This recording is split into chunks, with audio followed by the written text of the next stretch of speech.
मुझे क्या मिला?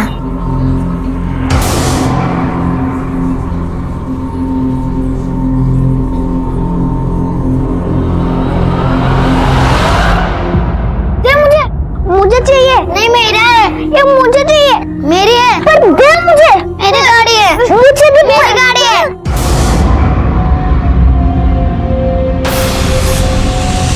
दे गाड़ी मुझे। आजकल के बच्चे भी खूब हैं। सेम गिफ्ट मिला इन्हें, लेकिन फिर भी देखो कैसे लगा। गाड़ी। तुम्हारा बेटा देखो कितना ड्रामेबाज है, बड़ा होकर देखना एक्टर बनेगा।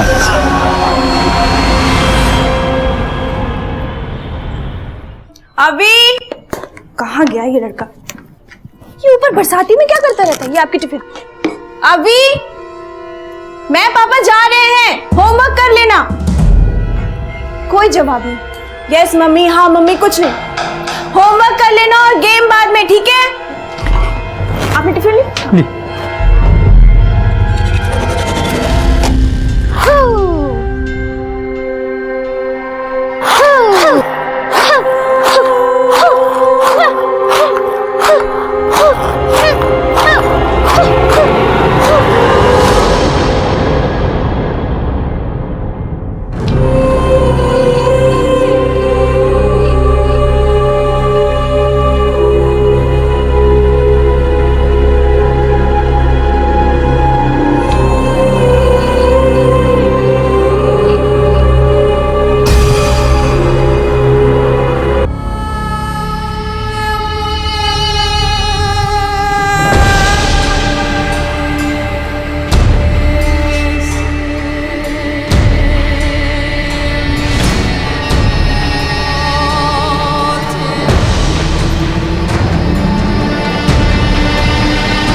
जाओ कंबल लाओ, कंबल लाओ, जाओ।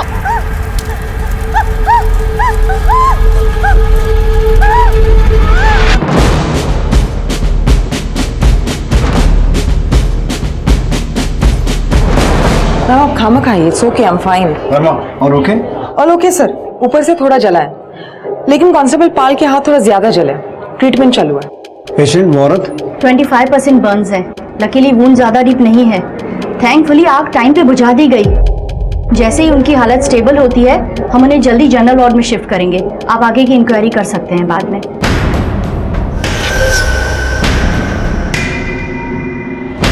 मैटर क्या है, कुछ पता चला? ये औरत है कौन? सर ये वही है, मैंने आपको बताया था ना, इसने अपने हस्बैंड के बारे में गुमशुदगी की रिपोर्ट लिखाई थी। 6 महीने से उसे ढूंढ रही है। नमस्कार, मैं इंस्पेक्टर विक्रम ठाकुर। फरीदाबाद में मेरी पोस्टिंग हुए कुछ ही दिन हुए थे बतौर थाना इंचार्ज। मैंने चार्ज अभी तक ठीक से संभाला भी नहीं था कि अचानक एक इतना अजीब केस सामने आया। कह सकते हैं कि मेरे करियर का अब तक का सबसे चैलेंजिंग केस था ये। शुरुआत हुई थी एक औरत की अटेम्प्टेड सुसाइड से, लेकिन इस केस में आगे जो भी होने वाला था वो तो हमने कभी सपने में भी नहीं सोचा था। एनीवे, इस पॉइंट पर हमारे सामने 2 सवाल थे। पहला ये कि ऐसा क्या हुआ था कि उस औरत ने पुलिस स्टेशन में आकर सबके सामने अपने आप को जिंदा जलाने की कोशिश की, और दूसरा, क्या इसमें हमारे डिपार्टमेंट का फॉल्ट था? हमारे काम में किसी कमी या लापरवाही की वजह से उसे ये कदम उठाना पड़ा?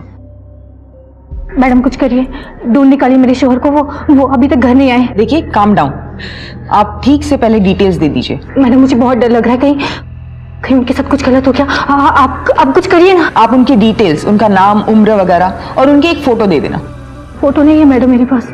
कोई फोटो नहीं? जी नहीं। मोबाइल में या ऑनलाइन साइट पर कहीं पर? नहीं मैडम, मेरे पास उनका कोई फोटो नहीं। वो क्या है ना कि उन्हें फोटो वगैरह खिंचवाना पसंद नहीं था। ठीक है। Ajay, yes ma'am. एक स्केच आर्टिस्ट बुलाओ और इनकी मदद से एक स्केच बनवाओ। आपके पति का नाम क्या बताया आपने? आतिफ अंसारी। मैडम आप मुझसे वादा करिए, आप ढूंढ निकालेंगी ना उन्हें? मैं उन्हें खो नहीं सकती। काम सर, घर के आसपास पूछताछ की, स्केच भी सर्कुलेट करवाई, लेकिन आतिफ से रिलेटेड कोई इंफॉर्मेशन हाथ नहीं लगी। स्ट्रेंज। हाँ सर, पड़ोसियों ने उसके बारे में सुना जरूर है, लेकिन उसे या दोनों को एक साथ कभी नहीं देखा।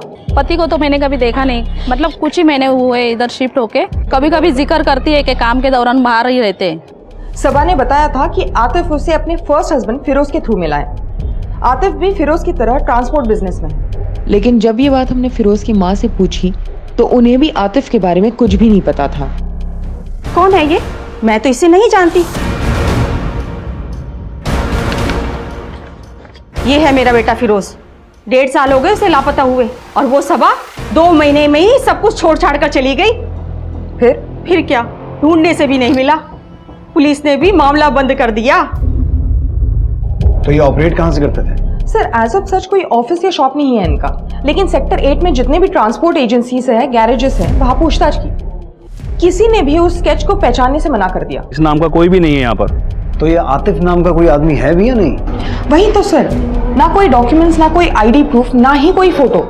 हमको एक्चुअल में ऐसे ही लगने लगा कि कोई है ही नहीं। ये औरत मनगढ़ंत बातें बना रही है, शायद डेल्यूजन का शिकार होगी। एक बार ध्यान से देख लो। मैडम, फोटो देखने की कोई भी जरूरत नहीं है। मैंने आपसे कहा ना कि ये फिरोज है, मेरे पहले शौहर। और ये भी लापता हुए थे। हाँ, अब लापता हो गए थे तो हो गए थे, इसमें मेरी क्या गलती है? और आप ये सवाल मुझसे क्यों कर रही है मैडम? अच्छा ठीक है, पानी पियो। आखिरी बार कब देखा था आपने आतिफ को? और आप दोनों के बीच कोई अनबन, झगड़ा? नहीं मैडम, सब ठीक था। मेरे और फिरोज के बीच में कभी कोई अनबन नहीं होती थी। फिरोज या आतिफ, किसकी बात कर रही हो तुम? आपने अभी कहा फिरोज। मैं आतिफ की बात कर रही थी, और फिरोज से मेरा कोई लेना देना नहीं है। उसे गायब हुए तो 1.5 साल हो गया ना, और मेरे शौहर तो अभी गायब हुए हैं। वो तो मिल जाने चाहिए था ना ढूंढने पर। आप कुछ करिए मैडम, मैडम ढूंढ निकाली उन्हें। धीरे धीरे मामला ठंडा भी होने लगा था, लेकिन अचानक ऐसा कुछ कर देगी ये सोचा नहीं था सर।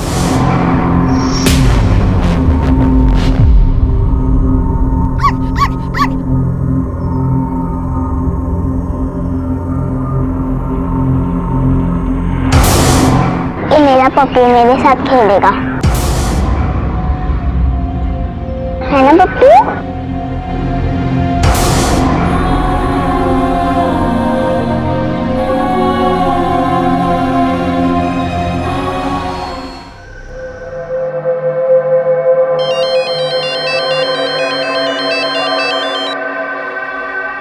आई डोंट नो कैसी लग रही हूँ, खुद आकर देख लो।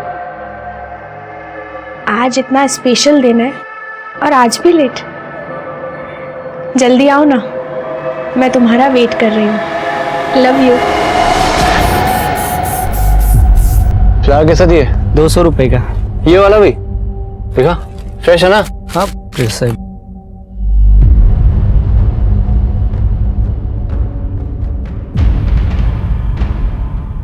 आतिफ फिरोज के खास दोस्त थे, दोनों साथ में ही बिजनेस किया करते थे। इस मामले को पुलिस ने तो बंद कर दिया था, लेकिन हमें ताने देना नहीं। मैंने तय कर लिया था अब मैं इस घर में नहीं रहूंगी। वो तो अल्लाह का शुक्र है कि आतिफ मेरे साथ थे।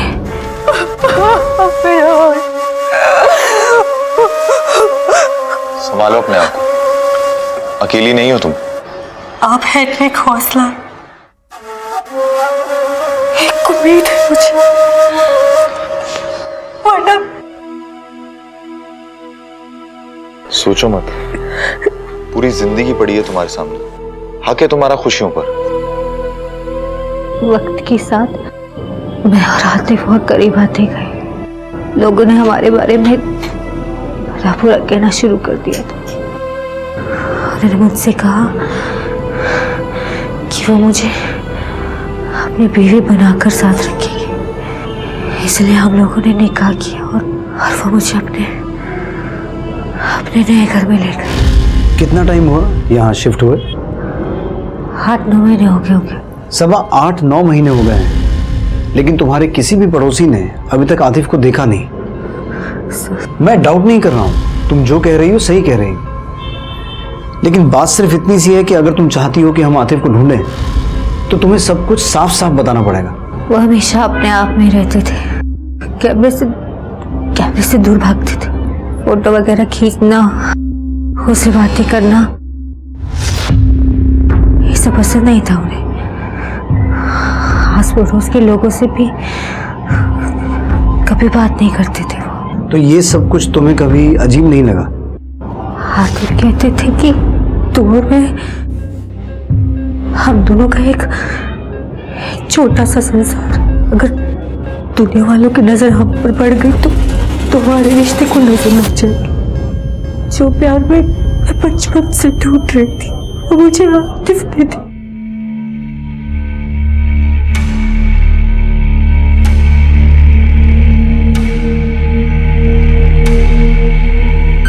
चुप हो जा। मम्मी डांटेगी, चुप हो जा। अभी कहाँ हो तुम? चुप हो जा। चुप हो जा।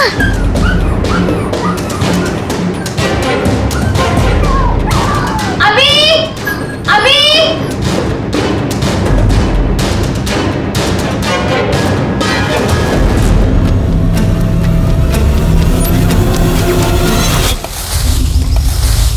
अरे भाई जल्दी जल्दी करो, शाम होने वाली है।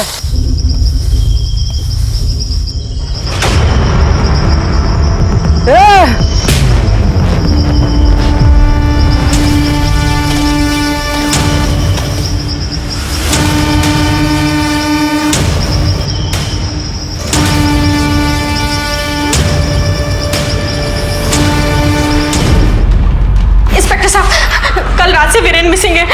वीरेन मेरे हस्बैंड। सर प्लीज मेरी हेल्प कीजिए सर, उन्हें ढूंढिए सर। देखिए आप आराम से बैठिए। जी बताइए क्या हुआ? ये उनकी फोटो है सर, क्रिमिनल लॉयर है वो। फ्रेश है ना? हाँ।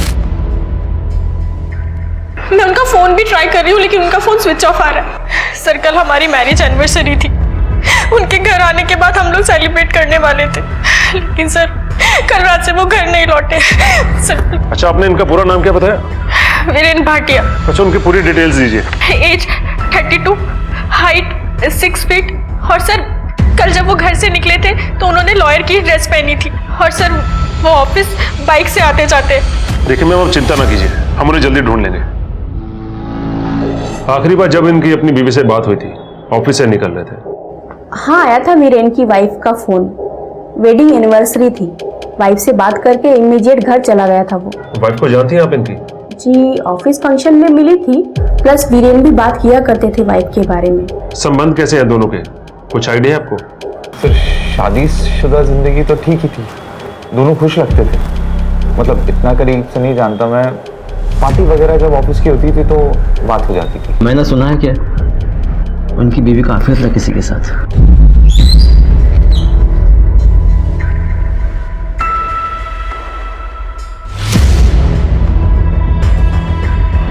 और सिमी से भी दूर रही हो, और फोन मत करना सिमी को, समझा? क्या दीपक और मैं? सर दीपक मेरा बेस्ट फ्रेंड है सालों से, ऑलमोस्ट कॉलेज टाइम से। अफेयर? सर अगर वीरेन को ऐसा कुछ लगा होता तो मुझसे इस बारे में डिस्कशन जरूर करते, और सर उन दोनों का अगर झगड़ा हुआ होता तो वीरेन मुझे बताते या दीपक मुझे बताता। और ऐसा किसी ने कुछ नहीं बताया तुम्हें? बिहेवियर में कोई चेंज वीरेन के? नहीं सर, वीरेन का तो नहीं, लेकिन दीपक काफी टाइम से टच में नहीं है। इनफैक्ट सर मैंने ये बात अभी रियलाइज की, ना कोई कॉल ना कोई मैसेज, कुछ भी नहीं। दीपक टच में नहीं है? वो तो बेस्ट फ्रेंड है ना तुम्हारा, तुमने तो उसे कांटेक्ट करने की कोशिश की होगी। सर मैंने कहा ना आपसे, मैं ये बात अब रियलाइज कर रही हूँ। दीपक को ट्रैवलिंग का बहुत शौक है, सिंगल बंदा है, कभी भी कहीं भी निकल जाता है, जब वापस आता है कॉल करता है, मैसेज भी करता है, और सर फिर हम मिलते भी हैं। यही दीपक का पैटर्न है, इसलिए सर मैंने भी ज्यादा नहीं सोचा। और सर दीपक और मेरा अफेयर, सर दीपक मेरे बारे में ऐसा सोच भी नहीं सकता। तो किसी से कोई दुश्मनी, कोई प्रॉब्लम? क्रिमिनल लॉयर है, इतने सारे केसेस, इतने सारे क्रिमिनल्स। सर आपको लगता है क्या कि ये किसी पुराने केस से रिलेटेड है? हाँ हो सकता है, हमें हर एंगल देखना होगा। और वैसे भी उसे गायब हुए 72 घंटे हो चुके हैं। आपको कुछ भी पता चले तुरंत इन्फॉर्म करना। और ये दीपक कहाँ रहता है? सेक्टर नंबर 24 से मिली बॉडीज की पोस्टमार्टम रिपोर्ट। सर ये deceased number 1, name unknown, age 34-35 years, estimate time of death September 2016। ये deceased number 2, name unknown, age 30 years, estimated time of death October 2017, मतलब 8 महीने पहले की बात। ये डिसीज नंबर 3, एज 32 इयर्स और मौत लगभग हफ्ते भर पहले की बात। सर तीनों केसेस में कॉज ऑफ डेथ सेम है, 9 by 1.5 इंचेस का चाकू जिससे मल्टीपल स्टैबिंग किया है, 0.25 थिकनेस वाला। सर वेपन, स्टैबिंग मैनर और असॉल्ट एंगल तीनों भी केसेस में सेम है। सर बॉडी से आर्टिकल मिला है। कोई बटुआ या आईडी नहीं मिला ना? नहीं सर, बस यही। एग्जामिन करवाओ क्या लिखा है, और इसका डिजाइन भी कुछ अनकॉमन है। लेकिन ये आर्टिकल बॉडी नंबर 1 से मिला है, बॉडी नंबर 2 और 3 से कुछ भी नहीं मिला। ये जो पहला विक्टिम है, पहले विक्टिम को दफन हुए काफी समय हो गया है, इसलिए इसका फेशियल रिकंस्ट्रक्शन मुश्किल होगा।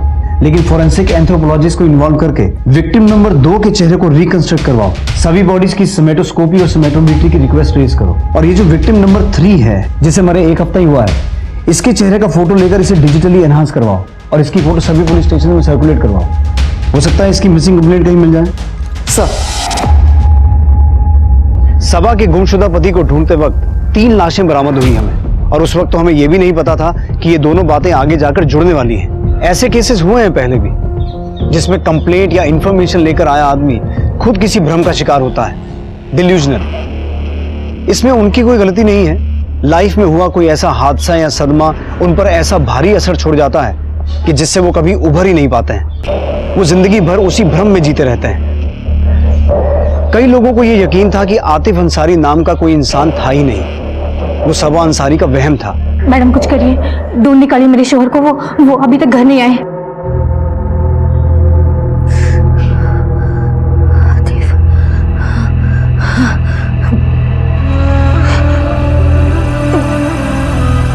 सबा, ये तुम क्या कर रही हो? रुको सबा, सबा तुम चल भी नहीं पा रही हो। डॉक्टर, डॉक्टर, डॉक्टर, सबा क्या हो रहा है? सबा ये सब क्या है? वापस जाओ, तुम्हारा इलाज अभी तक पूरा नहीं हुआ है। इसके पास जाओ, मुझे आने देना। आप लोग मुझे नहीं रोक सकते।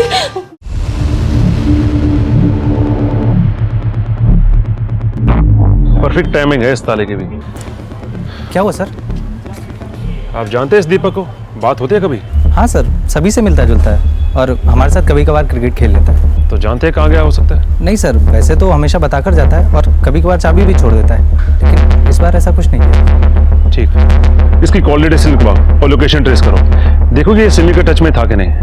पता चले कि अपने पति को रास्ते से हटा के खुद विक्टिम बनने का नाटक कर रही हो। वैसे कई केसेस में ऐसा होता है। और ये वीरेन, उसके साथ कुछ ना कुछ प्रॉब्लम तो जरूर है। दीपक पर नजर रखो और किसी को सिविल ड्रेस में उसके घर के बाद तैनात करो। हमें वीरेन को जल्दी से जल्दी ढूंढना होगा। और हाँ, वो वीरेन कहा तो जगदीश को लाइन अप किया? जी सर। सर हाँ, ये उसकी फोटो। फॉरेंसिक से कोई अपडेट? सर अभी तक तो कुछ नहीं। पीएसआई अनीता वर्मा ये। ओके, मैं आपको थोड़ी देर में अपडेट करती हूँ। सिमी भाटिया को जल्दी से कांटेक्ट करो, उसे आना पड़ेगा बॉडी आइडेंटिफाई करने के लिए। सर गुरुग्राम थाने से पीएसआई अर्जुन सिंह का फोन था, वो एक मिसिंग केस हैंडल कर रहे हैं। जो फोटो हमने सर्कुलेट करवाई थी बॉडी नंबर 3, उनका कहना है वो शायद वही होगी। वीरेन भाटिया पेशे से लॉयर है। वीरेन भाटिया? दीपक, मुझसे नहीं होगा, I can't. Mrs Bhatia, I understand, मुश्किल है, लेकिन करना पड़ेगा, जरूरी है।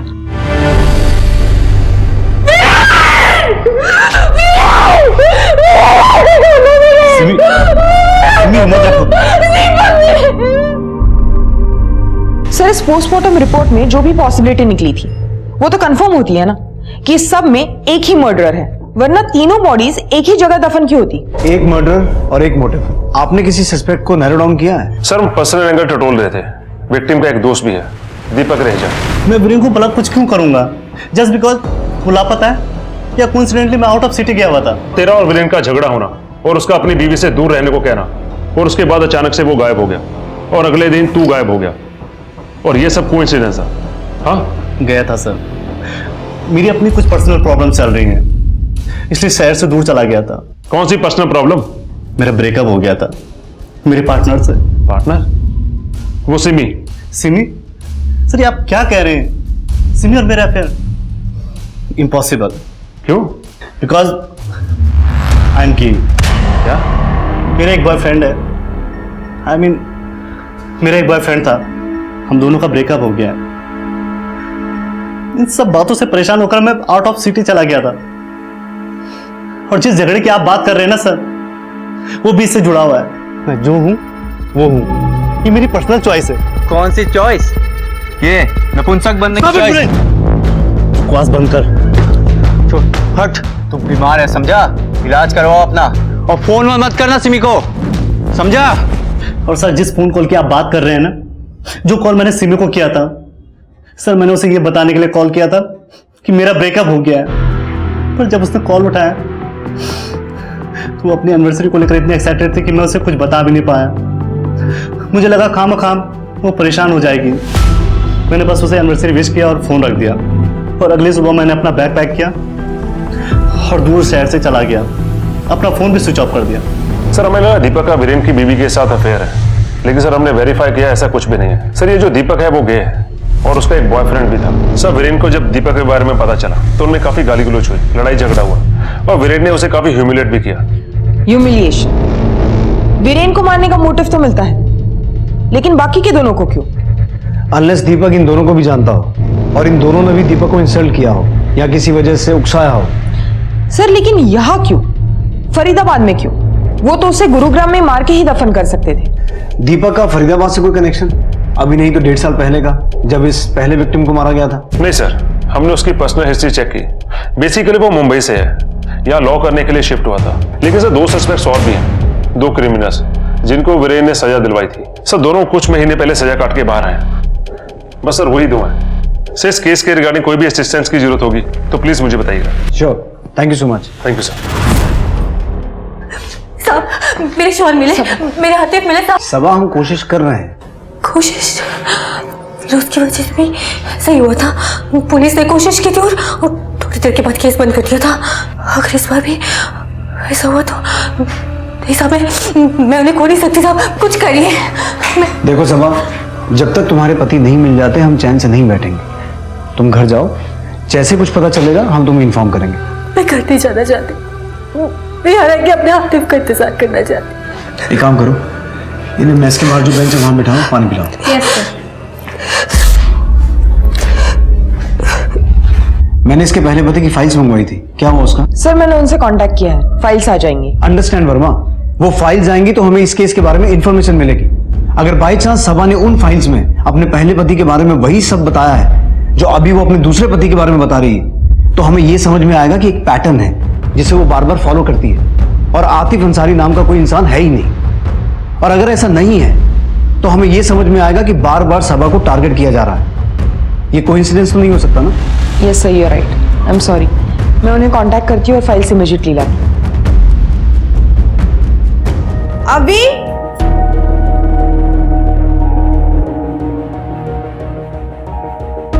अभी ये ऊपर ही होगा, पता नहीं ऊपर बैठ के क्या करता रहता है। अभी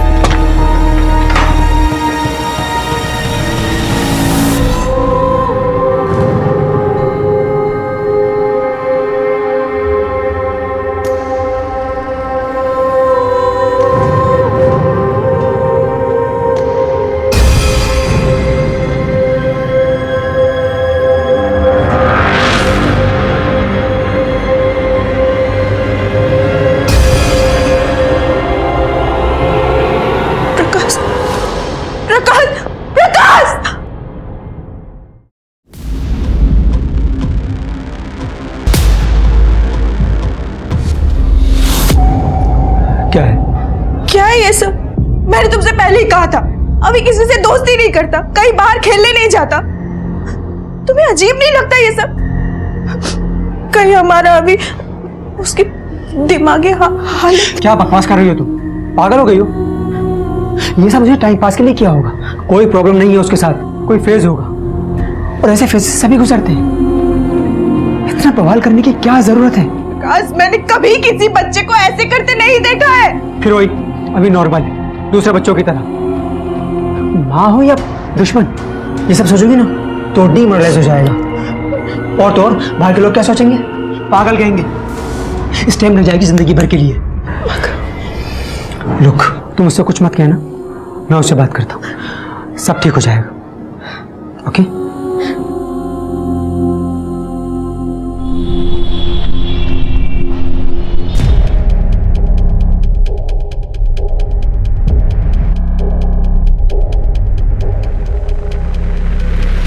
सिमी, प्लीज। सर, मैंने दिल्ली से कॉलेज कंप्लीट किया है, वही मेरी सिमी से मुलाकात हुई थी, लेकिन आप ये सब। और फरीदाबाद? फरीदाबाद? फरीदाबाद में रहना नहीं हुआ? नहीं सर। 1.5 साल पहले कहाँ रहते थे? गुरुग्राम में या फरीदाबाद में, कि फरीदाबाद के आसपास? सर 1.5 साल पहले, मैंने आपको बताया ना अभी कि 3 साल से मैं यही हूँ गुरुग्राम में। लेकिन आप ये सब क्यों पूछ रहे हैं? बस कीजिए सर, हमें और परेशान मत कीजिए। आप जाइए और जाकर वीरेन के कातिलों का पता लगाइए। वही करना है। तुम्हारे पति की लाश यहां से 42 किलोमीटर दूर फरीदाबाद में मिली, ये बात तुम्हें खटकी नहीं? और साथ ही जिस गड्ढे में से तुम्हारे पति की बॉडी मिली, उसी गड्ढे में से 2 डेड बॉडीज और मिली हैं। इसीलिए पूछ रहे हैं, फरीदाबाद से या उन दोनों आदमियों से इसका कोई कनेक्शन है या नहीं?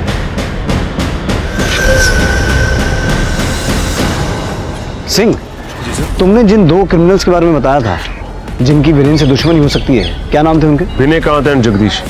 उन्हें तोड़कर देखो, हो सकता है उनमें से किसी का कनेक्शन बाकी मिली 2 डेड बॉडीज में से किसी के साथ हो।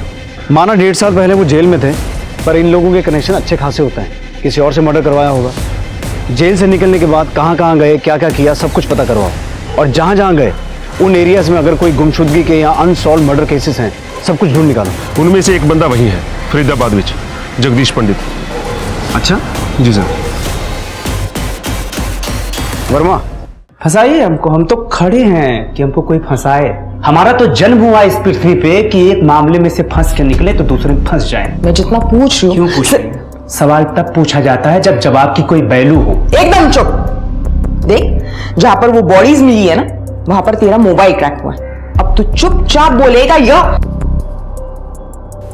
था, मैं वहां था, आपके हिसाब से मैं वहां था। फिर क्यों थे, क्या कर रहे थे? मैं अगर कुछ बोलता हूं तो आपको कोई फर्क पड़ेगा? आप कहेंगे कि मैं मंगल ग्रह में था तो ठीक है, क्योंकि कोर्ट में तो आपकी सुनी जाएगी। हम तो कह रहे हैं ना, हमारा जन्म इसलिए हुआ है कि हमको कोई फंसा दे। पागल आदमी है सर। कॉल रिकॉर्ड्स के मुताबिक जगदीश 1 हफ्ते पहले वही था जहां पर बॉडीज बरामद हुई। वीरेन की वजह से पहले ही अंदर जा चुका था। जब असली मर्डरर ने अपना गुनाह कबूल किया तो कोर्ट रूलिंग रिवर्स की गई। छूट तो गया, लेकिन सबसे पहले जाके वीरेन को धमकाया। बस यही, बाकी दोनों से उसका कोई कनेक्शन नहीं है।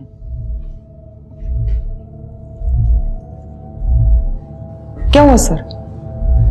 ये वही रिंग है ना जो हमें एविडेंस में मिली थी?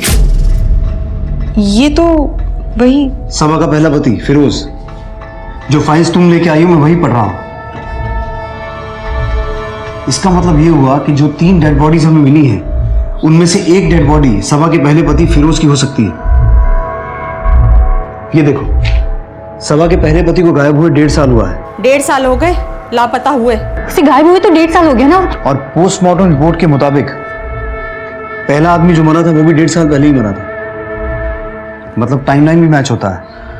Yes sir. सबा है ना बाहर? सर, वो डेड बॉडी फिरोज की है, इस बात को कंफर्म करने के लिए हमें डीएनए एविडेंस की जरूरत पड़ेगी। और आतिफ नाम का सबा का कोई पति है भी या नहीं, इस बात को कंफर्म करने का अच्छा मौका है हमारे सामने। अगर सबा के पास अपने पति की कोई ऐसी चीज है जिससे डेड बॉडी का डीएनए मैच करवा के देख सकें, तो इससे ये साबित हो जाएगा कि वो डिल्यूजनल है और जिस खोए हुए पति की बात कर रही है वो फिरोज ही है और कोई नहीं। सर, हमें तुम्हारे पति की कोई चीज चाहिए जो वो इस्तेमाल करते थे, कंघी, टूथब्रश, ऐसा कुछ है तुम्हारे पास? नहीं साहब, मेरे पास उनका कोई भी सामान नहीं। वो जब भी कहीं जाते थे अपना सारा सामान अपने साथ ले जाते थे, मेरे पास तो कुछ भी। साहब, एक चीज है, वो शेव करते हैं ना, रेजर शायद घर में होगा। हमें उसकी जरूरत होगी। वो मेरे श्योर नहीं होंगे ना साहब। सबा, वही तो पता लगाना है। अभी कोई भी बात पुख्ता तौर पर साबित नहीं हुई है। एक बॉडी जिसे हम अभी तक बॉडी नंबर 3 कहते थे, वो वीरेन भाटिया की बॉडी आइडेंटिफाई हो चुकी थी और हम उम्मीद कर रहे थे कि एक और बॉडी, बॉडी नंबर 1, जिसे 1.5 साल पहले दफनाया गया था, किसी तरह से उसकी भी शिनाख्त हो जाए। हमें अंदाजा तो था कि वो बॉडी सबा के पहले पति फिरोज की थी। अगर ये बात डीएनए मैचिंग से साबित हो जाती तो इससे कम से कम ये गुत्थी तो सुलझ जाती कि सबा का पति आतिफ अंसारी वाकई में था या उसका भ्रम। लेकिन इस वक्त तक हमें इस बात की भनक भी नहीं थी कि इन विक्टिम्स के बीच के जिस कनेक्शन को हम ढूंढ रहे थे वो कितने बड़े खतरे में था। सर, हमने उस रेपिस्ट बेनिकांत यादव का कच्चा चिट्ठा निकाला, उसे लॉकअप में लेकर पूछताछ भी की, लेकिन उसका वीरेन से कोई लेना देना नहीं है। सर, हमने उसका कॉल रिकॉर्ड्स और ट्रायंगुलेशन रिकॉर्ड्स भी वेरीफाई किए, वो सच बोल रहा है। सर, ना ही उसका फरीदाबाद से और ना ही उन दोनों लोगों से कोई कनेक्शन निकला।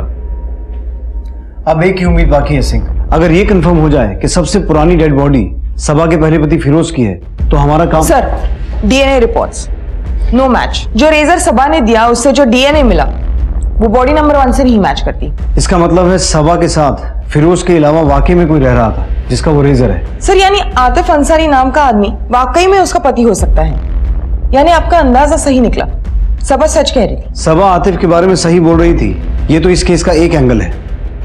लेकिन वो बॉडी नंबर 1, ये कंफर्म करना कि वो बॉडी फिरोज की है बहुत जरूरी है। एक काम करो, सबा को लेके आओ। साहब, फिरोज की तो कोई भी चीज़ मेरे पास नहीं है। मुझे लगा आप लोग आतिफ की बात कर रहे हैं। इसका मतलब है कि वो बॉडी आतिफ की नहीं है। मतलब मेरे आतिफ अभी भी सही सलामत है, वो जिंदा है। ये बात सही है कि वो लाश आतिफ की नहीं है, लेकिन इससे ये साबित नहीं होता कि आतिफ सही सलामत है। मैं तुम्हें कोई झूठी तसल्ली देना नहीं चाहता। अब मुझे ये बताओ कि तुम्हारे पास फिरोज की कोई भी चीज़ नहीं है? नहीं साहब, मेरे पास फिरोज का कोई भी सामान नहीं है।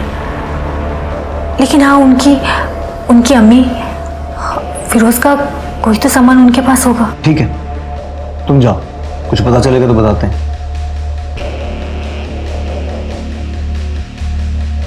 सर, कहीं यही तो इन्वॉल्व नहीं? सर, क्या पता ये सबा विक्टिम बनने का नाटक कर रही हो। सर, ऐसे कैसे हो सकता है कि एक ही औरत के दोनों हस्बैंड गायब? अरोड़ा,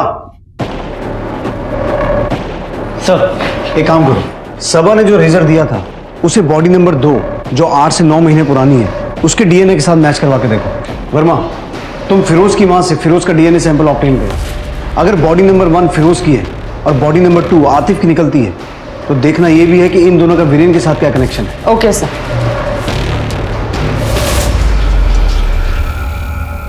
सर, फिरोज की मां के डीएनए से बॉडी नंबर 1 का डीएनए मैच हो गया। इसका मतलब वो बॉडी फिरोज की है। और सर, बॉडी नंबर 2 का डीएनए आतिफ के डीएनए से मैच नहीं हुआ। इसका मतलब वो किसी और ही की बॉडी है जो अभी तक इस केस में सामने नहीं आया। सर, अब क्या सबा और सिमी के बीच कोई लिंक है? सर, हमें सबा और आतिफ से जुड़ी और भी इंफॉर्मेशन निकालनी होगी। सर, आतिफ का कुछ ना कुछ बैकग्राउंड तो जरूर होगा। सबा और सिमी दोनों एक ही एज के हैं, दोनों की फैमिली वगैरह कुछ नहीं है। करेक्ट। बेसिकली इन दोनों का प्रोफाइल एक जैसा है। एक डेड बॉडी फिरोज की है, दूसरी डेड बॉडी वीरेन की है। और डीएनए रिपोर्ट से यह साबित हो चुका है कि तीसरी डेड बॉडी आतिफ की नहीं है। अगर इस पैटर्न को लॉजिकली देखा जाए तो तीसरे आदमी की भी बीवी होनी चाहिए। आना नहीं, आना नहीं, आना नहीं, मैं मार दूंगी।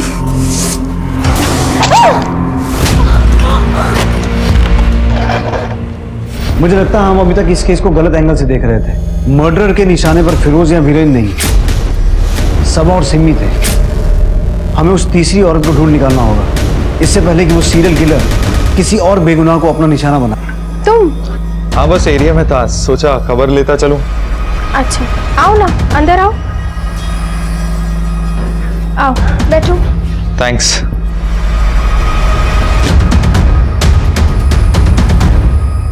ये तुम्हारे हाथ को क्या हुआ? कुछ नहीं, ऐसे ही। इन आदमियों को ध्यान से देख के बताओ, तुमने इन्हें कभी देखा? जी नहीं। इनको कभी आतिफ या फिरोज के साथ देखा हो? सबा, मुझे आतिफ के बारे में सब कुछ बताओ। मुझे जितना पता था मैं आपको पहले ही बता चुकी हूँ। मैंने आपसे कहा ना कि आतिफ हमेशा हमेशा अपने आप में रहते थे। जब मैं आतिफ के स्केच को देख रहा हूँ मुझे ऐसा लग रहा है कि मैंने इस आदमी को कहीं देखा है और हाल फिलहाल में ही देखा है। धीरज रखो सिमी, तुम अकेली नहीं हो, मैं हूं ना। तुम मुझे शुरू से बताओ, तुम आतिफ को पहली बार कहाँ मिली थी, कैसे तुम्हारा मिलना जुलना बढ़ा, कैसे उसने तुम्हें शादी के लिए प्रपोज किया, सब कुछ। फिरोज के साथ ही मैं आतिफ से पहली बार मिली थी। आतिफ की सालगिरह पर हम लोग होटल में खाना खाने गए थे। उसके बाद हमारी मुलाकातें बढ़ती गई और फिरोज के गायब होने के 2 हफ्तों बाद आतिफ ने मुझे पहली बार बताया कि वो मुझे पसंद करते हैं। और उसके बाद जब पुलिस ने केस बंद कर दिया तो। 1 मिनट, क्या कहा तुमने? फिरोज के गायब होने के 2 हफ्ते बाद आतिफ ने कहा कि वो तुमसे प्यार करता है? जी। वर्मा, सिंह, वीरेन को गायब हुए 2 हफ्ते हो चुके हैं। सिमी कहाँ है? सिमी को फोन लगाओ। जी सर। सर बेल जा रही है लेकिन वो फोन नहीं उठा रही। आई थिंक मैं जानता हूं कि मैंने इस आदमी को कहां देखा है। सिंह, तुम सिमी के घर निकलो। जी सर। वर्मा, तुम स्केच आर्टिस्ट को बुलाओ, क्विक। Okay sir.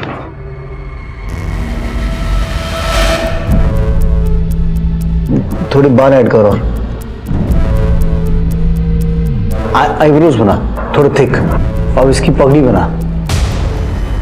ये तो उस दिन वीरेन के चौथे पे मौजूद था। क्या नाम था इसका? अम्बरीश, राइट? सब ठीक हो जाएगा। क्या ठीक हो जाएगा? अपने ठीक होने के लिए अब बचा भी क्या है? मेरे तो सब कुछ वीरेन ही थे, कोई फैमिली भी नहीं है। मैं वीरेन के बिना बिल्कुल अकेले हो गई हूँ, बिल्कुल अकेले।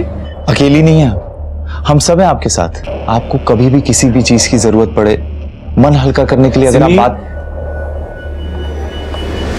लो, तब तक चाय पी लो, जरा में आराम मिलेगा। आप सभी लोगों का बहुत बहुत धन्यवाद, आप लोग यहाँ आए।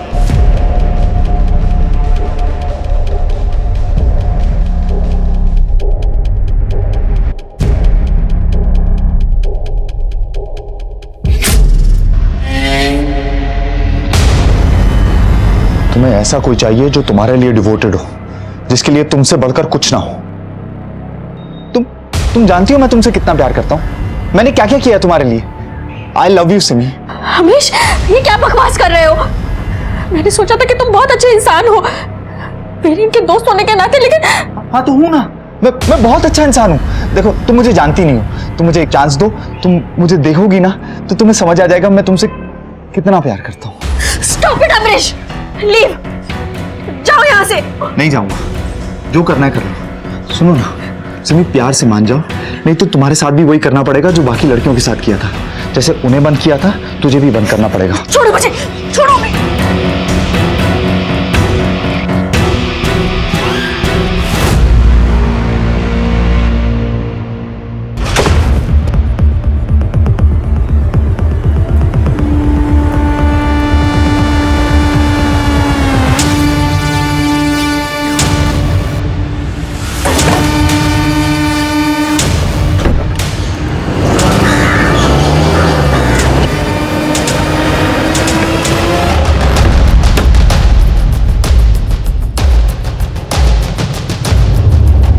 तुम जल्दी से पिछली तरफ देखो।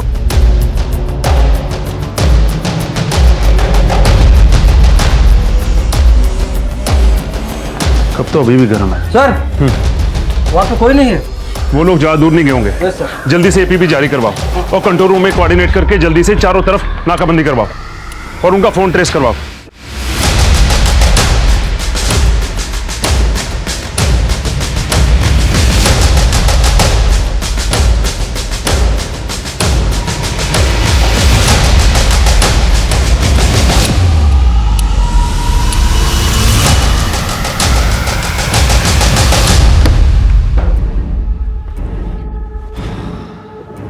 हो गया, कर दिया ना सब खराब। क्या क्या सपने देखे थे। हाँ, प्यार देना चाहता था ना, प्यार लेना चाहता था। उस सबा को देखो, कितनी अच्छी है वो, प्यार की असली कीमत जानती हो।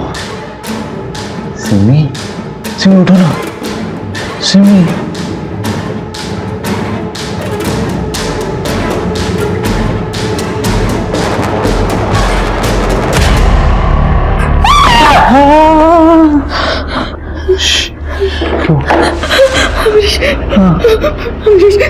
तुम चुप बोलोगे मैं करूंगी, प्लीज मुझे घर जाने दो।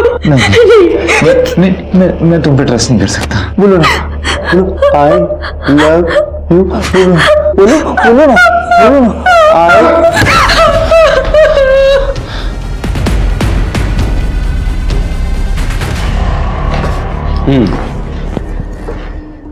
तो प्यार हो गया तुझे सबा, सिमी, पायल से? हाँ, प्यार हो गया सबसे, इसीलिए मारा उनके पति हुआ। हाँ सर, कोई चारा नहीं था, बुरे नहीं थे, पर उनका लक बहुत अच्छा था। और सर मेरा लक तो हमेशा से खराब है, जब भी कुछ चाहिए होता है ना, मेरे लक में मुझे मिलता नहीं है। और उनको, फिरोज, वीरेन, उनको सब कुछ मिल जाता है। अब मुझे उसे छीनना पड़ा ना। और सर ये अभी नहीं, बचपन से चलता हुआ आ रहा है। मेरी गाड़ी है। मुझे हमेशा दूसरों की चीजें छीननी पड़ती है सर।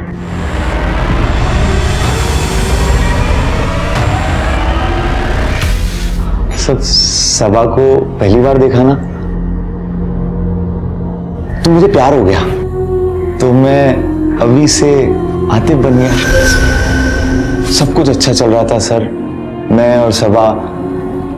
सर फिर मैं पायल से मिला, फिर पायल से प्यार हो गया, और फिर तुझे सिमी से भी प्यार हो गया। सर उसी के चक्कर में तो ये बनाऊं।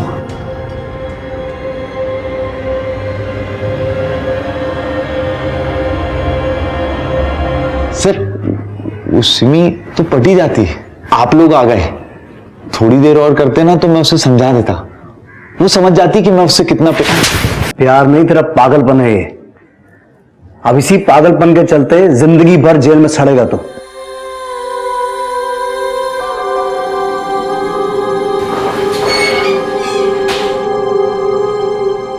Cone man, serial killer, Amrish, Atif, अवी, आखिर हमारे हाथ लग ही गया। कोई भी रातों रात गुनाहगार नहीं बनता। अभी को भी एक मर्डरर बनने में समय लगा, और ये सब कुछ उसके माँ बाप के सामने हुआ। अगर उसके माँ बाप समय रहते उसे रोक देते तो फिरोज, वीरेन और पायल के पति सौरभ की जान बच जाती।